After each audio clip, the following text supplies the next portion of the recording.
ভর্তি ছিল, পরশুদিন রাতে বাড়াবাড়ি হয়ে গেছিল, ভর্তি করেছিল। দিয়ে কালকে একটা ইঞ্জেকশন দিয়েছিল, ইঞ্জেকশনটা দেওয়ার পর হার্ট অ্যাটাক করে মারা গেছে। কবে মারা গেছে? কালকে 2টোর সময় মারা গেছে, আজকে 11টার সময় মাটি হবে। মানে বাবার মৃতদেহ বাড়িতে রেখেই পরীক্ষা দিতে এলে? হ্যাঁ, মানে আমি স্কুলে থাকবো তখনই মাটি হয়ে যাবে।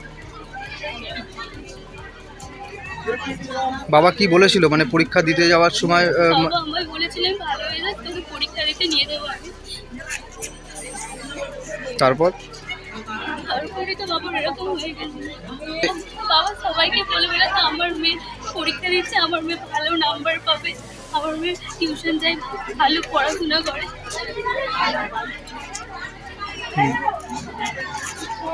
বাবার সেই স্বপ্ন কি সত্যি করতে পারবে? চেষ্টা করবো সত্যি করার। ব্লক করে গেছিল। কবে থেকে এরকম? অনেকদিন ধরে হচ্ছে, 2 বছর ধরে হচ্ছিল। তখন হসপিটাল করেছিল, ভালো হয়ে গেছিল একটু। আবার এই 2 সপ্তাহ হচ্ছে একটু বাড়াবাড়ি হয়েছিল। শুক্রবার দিন ভোরবেলায় নিয়ে গেছিল, 2টোর সময়তে ইঞ্জেকশন দিয়ে।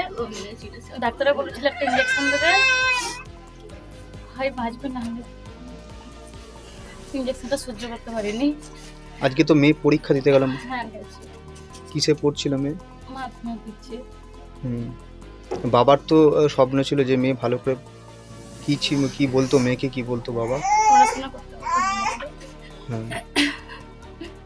আর কি বলতো যে মেয়ে কোনোদিন বলতো যে মেয়ে বড় হয়ে একটা কিছু চাকরি করুক বা এরকম কি বলতো একটু যদি বলো? ভালো পড়াশোনা করতে পারতো। আচ্ছা, চাকরি বাকরি করতে বলতো মেয়েকে? কি বলতো? ওর শখ ছিল অঙ্গনারী স্কুলেতে দিয়ে, ওটা ওর শখ ছিল। মানে বাবার শখ ছিল? মেয়ের। আচ্ছা, আর বাবার কি ইচ্ছে ছিল মেয়েকে নিয়ে?